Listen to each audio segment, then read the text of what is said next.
So the next thing on the list for today is the extremely ridiculous contract that Patrick Mahomes has received. He basically got a 10-year extension, which is going to begin after his rookie contract expires, obviously, in 2 years.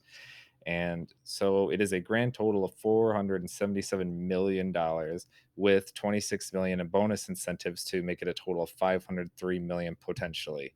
This is the first time ever that an NFL player has had the richest sports contract in all of sports.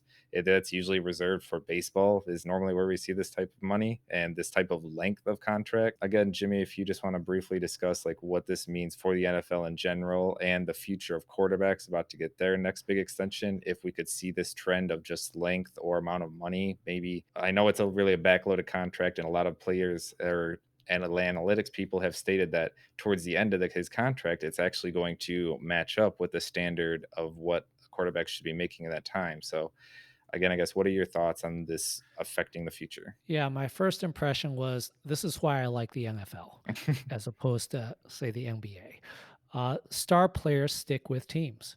They are willing to sign long contracts, and you see the superstars stay with teams for a long period of time. We see Hmm. Stafford with the Lions for 10 plus years, Aaron Rodgers playing forever with the Packers, Calvin Johnson playing 9 years with the Lions. Hmm. So it's nice to see the great players and the star players stick with the same team long term. Hmm. I think it provides fans some consistency, it gives you something to root for, and it avoids these disruptive elements where one day you're rooting for a certain guy and the next day you're vehemently rooting against them. Hmm. So they're the NFL does a really good job with their contracts incentivizing guys to sign early by being able to offer big signing bonuses so they get that money right away as opposed to having to wait until their current contract expires. Hmm. So it's real nice what the NFL does from a contractual standpoint to get guys to sign long term. Hmm. Now, as far as Mahomes' actual contract, it, I think a lot of people would agree that it seems to be a team friendly deal for the most part. And I would generally agree with that. Hmm. You look at his salary cap numbers right now, his salary cap hit for this year is 5.3 million, which is just insanely low. Yeah. And that shows you that the biggest advantage in the NFL right now for teams is when you get a star quarterback on a rookie deal. Yep. Now, the future years, it increases to 25 million next year, then 31, then 42, then 40. Compare that to Stafford, who has a cap hit of 21 million this year, then 33, then 26. So it's really about the same type of cap hit that Stafford is having over the next 2 or 3 years. So that's a very team friendly thing for the next few years. Yeah. As far as the total length of the contract, as well as the huge $500 million number, the agents and the player have a incentive to balloon these numbers so they can brag about signing the biggest contract in sports history. Mhm. We don't know how much Patrick Mahomes is actually going to make until 10 years from now. He could Exactly. actually make more because he might sign an extension 5 or 6 years from now, giving him a huge $150 million signing bonus. Right. So the realistic length of this contract might only be 5 to 6 years, after which the salary cap numbers really balloon. Hmm. So I don't get caught up in the total value of the contract. Yeah, I agree. Again, there's so much that can happen within 10 years too. And we see again, we see this with baseball teams and players who signed long-term contracts. They almost never finish their contract, whether they get cut or traded or possibly, like you said, maybe even sign an extension that maybe shifts money somehow or gives them more money back end again, which is back the money up more, and then they possibly don't finish that so there's so much that can happen when you just see a 10-year contract for any again with any player, whether it's NBA, baseball, or anything. It's more than likely that they are not going to finish out that just initial 10-year contract. Something is going to be rearranged or changed or anything in that time. Yeah, the difference with baseball, those contracts are fully guaranteed. So we know they're getting all that money unless they actually retire. Again, yeah, that's one thing. I'm not sure if I just haven't found it yet, but I haven't seen exactly how much of that contract is guaranteed for Patrick Mahomes. I'm pretty sure over 100 million is guaranteed, but Yeah, the money is 63 million is guaranteed at mm, signing and 141 million is guaranteed for injury only. early. Hmm. There's some gray area with guarantees Yeah. because, like, his current upcoming year's salary, maybe that doesn't count as a guarantee, but they're not cutting him for this year, obviously. So Right. that technically is, well, not technically, but in real life, it is a guarantee. Yeah, exactly. Now, why would Mahomes sign such a long contract when it seems to be possibly a team-friendly deal? There's just a lot of value and stability and security Mhm. when you can sign a long contract with a team that you like. Of course. There's value in having a legacy with one team for a long time. There are promotional reasons to do it. There are fan reasons to do it. Of course. Everybody loves you. You can go to reunions with the team. You can get a job with that team in the future.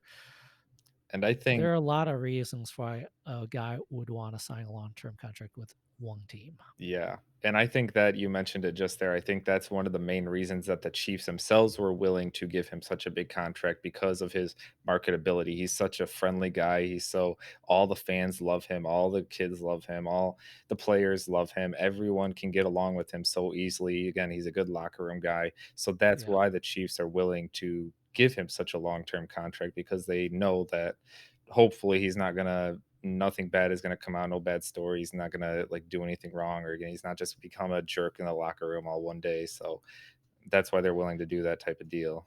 Yeah, you're absolutely right. Character is a big factor in all this. If he was getting in trouble off the field or had character issues, then the Chiefs are a lot more reluctant to give such a long contract. Exactly. Like look at someone who else on their team who I'm sure is not going to be getting another contract, like Tyreek Hill, who Yeah. is probably going to Yeah. demand a huge contract coming up soon. And I don't think that, again, with all of his background, I don't think the Chiefs are willing to give him a long-term, high-paying contract. Yeah, it's all case by case. Depends on how good the guy is. Tyreek Hill is just a incredibly good and impactful player right now. So they were willing to extend him. I think it was last year, a couple years ago. But if Mhm. his play drops off at all, those character concerns come to the forefront and really change things. Oh yeah, exactly. And two more things I want to mention real quickly on the Patrick Mahomes deal. One thing is, do you think that possibly they could be extending Andy Reid out and try to do a Tom Brady, Bill Belichick? Because if they are securing Patrick Mahomes for 10 years, do you think if obviously Andy Reid's going to be have to be willing to coach for that much longer, but do you think if he wants to that they might be willing to keep that tandem together? Again, I follow a lot of random people on Twitter and there's a lot of arguments by a lot of people that state Patrick Mahomes is not he if he played for any other team, any other coach, even Bill Belichick, he wouldn't be nearly as good as he is with Andy Reid as his head coach. So, do you think that they might try to do that? Yeah, no question. Andy Reid's one of the best coaches in the history of pro football. You see what he did with the Eagles Mhm, prior. He had a long 10 plus year run with Donovan McNabb. They had a great offenses through that whole time, were very successful. And he made the Chiefs a successful team right off the bat with mhm, Alex Smith and now with Patrick Mahomes. So no question that Andy Reid has a big part of why Patrick Mahomes is successful. We don't know exactly how much, but if I'm the Chiefs, I'm extending Andy Reid as long as I possibly can. It looks like he got a 5-year extension back in 2017, so he's up at 2022, but mhm. I'm more than happy giving Andy Reid a 10-year contract extension if I'm the Chiefs. Yep. I don't really have, I guess, a debate. I personally think that Patrick Mahomes is an amazing quarterback. I honestly think he's kind of comparable to Stafford. That is one thing that kind of bugs me that I remember back in the day when Stafford had all these I know we're kind of getting off topic right now, but Stafford would have all these sidearm throws or these amazing throws and people would criticize him for that. And now Right. Patrick Mahomes is doing these same baseball style type throws and people are praising him for it. Where again, like Stafford got criticized for it back in the day. So that's kind of one thing that bugs me. But again, there is no denying that I think Patrick Mahomes is an amazing quarterback who makes some outstanding throws. Yeah, I think people are coming around to accepting Stafford's sidearm throws and come to realize that that's not a bad thing. Yeah, I think he got some heat early on because the team wasn't winning. Winning cures everything, of and course. Patrick Mahomes has won. He's won the Super Bowl already, Yeah, so he can do whatever he wants. He can throw no look passes like he's done. He can close his eyes and throw it. He can throw left handed. It doesn't matter if you can win. exactly. my last question for you about the Patrick Mahomes contract is how do you think this is going to affect, again, future quarterbacks? Like I know Dak Prescott just recently signed his franchise tender and he's going to be up for contract next year. Do you think they're going to be willing to give a 7, 8, 10-year contract to someone like Dak Prescott or like maybe in Lamar Jackson who's going to be up in a couple years? Do you think the Ravens are willing to give him maybe like a 10-year type deal? Do you think this is going to be the new norm in the NFL or do you think this is just maybe a one, maybe a two-time deal? Well, first of all, nobody can compare themselves to Mahomes because he's the number one guy. Mhm. So that's the ceiling for whatever other quarterbacks can make. As far as teams willing to give quarterbacks longer term deals, I think they want to give their quarterbacks longer term deals because it keeps them under control. Yeah.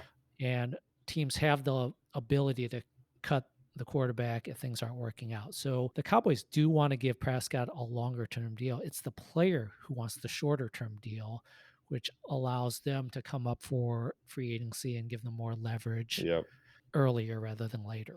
Yeah. So again, like I say all the time, I guess we'll just have to wait and see. If I had to compare the two that I said between Lamar Jackson or Dak Prescott, I don't see Dak Prescott getting that type of long-term deal, especially with the Cowboys. I don't see them giving him that type of long-term extension. Maybe possibly if the Ravens, again, if maybe Lamar Jackson is willing to take that, I do possibly see him if he can continue his high level of play that they might be willing to give him a very long-term contract. But Well, that's the key point. Can he continue that level of play? mhm, He plays a very unique style of play that with a lot of running. How long is that sustainable? yep. And potentially can the defenses catch up and find a way to stop him? So giving him a longer term deal, I think, is riskier than giving Prescott a longer term deal. Prescott's more of your typical quarterback. Mhm. We've seen it, yeah, we've seen that obviously with the most recent notable case is Robert Griffin III, who he's still a decent quarterback, but obviously he cannot run like he used to, and he's nowhere near as fast as he used to be after all these surgeries. So all those running quarterbacks, I mean, you could make the argument for Russell Wilson, but I wouldn't necessarily call Russell Wilson a running quarterback. I think his offensive line is just so bad that he has to run and evade all the time. So, but Yeah, his game isn't running for a lot of yards. His game is his incredible ability to extend plays. yep, He's just a very quick. He's like a running back. He's like Barry Sanders with a yeah, great arm. So he's not this Lamar Jackson type super speedy running quarterback. yeah. It's like we talked about with Cam Newton last week. Cam Newton gets a lot of his play and a lot of his value out of his ability to run and his Mhm. ability to power short-term yardage, short yardage gains, those kind of things. So if these quarterbacks lose a little bit of athletic ability, it can impact them more than your typical drop back passer like a Dak Prescott. Exactly.